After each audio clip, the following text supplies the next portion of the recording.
السلام علیکم خویندو چې رنګوي شی یو انشاءالله چې شی به یو زنن پخوم برایلر پیندا آلو نسته په چې آلوګان داسې ټماټر مې شي پیاز مې کټ دي او چرګه مې شي دا ګردې ټولې چرګه ده برایلر ده تقریبا 2 سیره به یي هټه چرګه ده او دا ټماټر دي ورسره 8-9 ټماټر او دا پیاز 2 هټه کټ امې شي او دا به زه اوس پخوم او پور دالې نه سپې چې ښکاره وای نن ډېر ځکه چې خلک دي په چې راځي نو دا ویوز له وژمکۍ واله کښلې او دا راځو چې په حیا کو په شوریسو ناوخته 2 پینډې دي دا مې آیل ورچوم په تقریبا 1.5 پاو ورچولې وي تقریبا 3 پیلې په دې چمچې باندې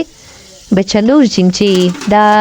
وی آی سی چمچه موږه والا وی آی سی او دا مې ډکنه په چیسله پیاز چې سره سره ټماټر او مالګه مې وراچوله مالګه خو داسې لای چې کولی سي اوس دا زه ونه باسم صرف په غوړي پاته کړم او دا به زه په جوسر باندې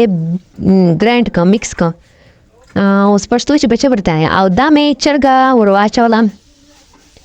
چې داسې دغه صرف غوړو چې به چرګه سره کو برایلر چې داسې سره سي بیا ډېر زبردست ټیسټ وي سپیشلي پینډه چې او دا مې وراچول هغه ګرینډ یعنی هغه چپیته ټماټر په جوسرۍ نه پښتو چې اوس چپیت ټکای صحیح نور خو نسته ټکي به تاسو وایئ انګریزي وایئ او دا سلاجي دا مې وراچولو ته وګورو داسې کښلي مکس دي چرګه ښه کښلې سره سلې ده هېڅ شی نسته پکې او دا پینډې چې بیا داسې ډېر زبردست یو خوند کوي دې نه بعد زه اوس په ورچوم مساله خو پینډې مساله هر ځای میلاویږي چې چیرته غواړې تقریبا چې کومه ورچه بنو والا مساله ډېره مشهور ده نورنګ والا مشهوره ده لکه چې خپله بازارو چې کښلې مسالې میلاویږي ترخې دا ورا مې چوره تقریبا زه 2 چمچې غټې غټې مې ګرم اسه مساله وراچوله موږ والا ډېر ترخې نه خوري په ترخو نه دي رژدي داسې کښلې سره سله اوس په اوبه وراچوو بس پینډې خو ډېره اسانه طریقه ده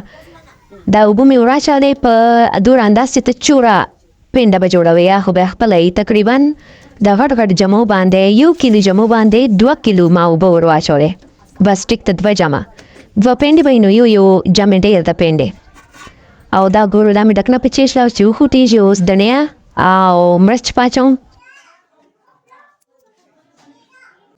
دا ګورو زه په شوریس لا جوړوم پینډې دا پاس والو غوړي او د دڼیا مڼې دا په نو لرې کې اول بګوشي چیش دی جمچې او دا مې اوس مړې چې کومه کټ کړې ده پاستې ډېر ګرمه ده ډېر تیزی سره کوم ځکه چې دا پیاله ډېره ګرمه ده نو ګوتې مې سوځوي خو بس چې به کوو ویډیو جوړوم دا هغه چې کومو آیل مې باسلي و غوړي پاس ول مې اوس بیا په واچول او لږکې زه داسې پینډه سره سیټ کوم لږکې نن ډېره داسې صفا نه ښکاري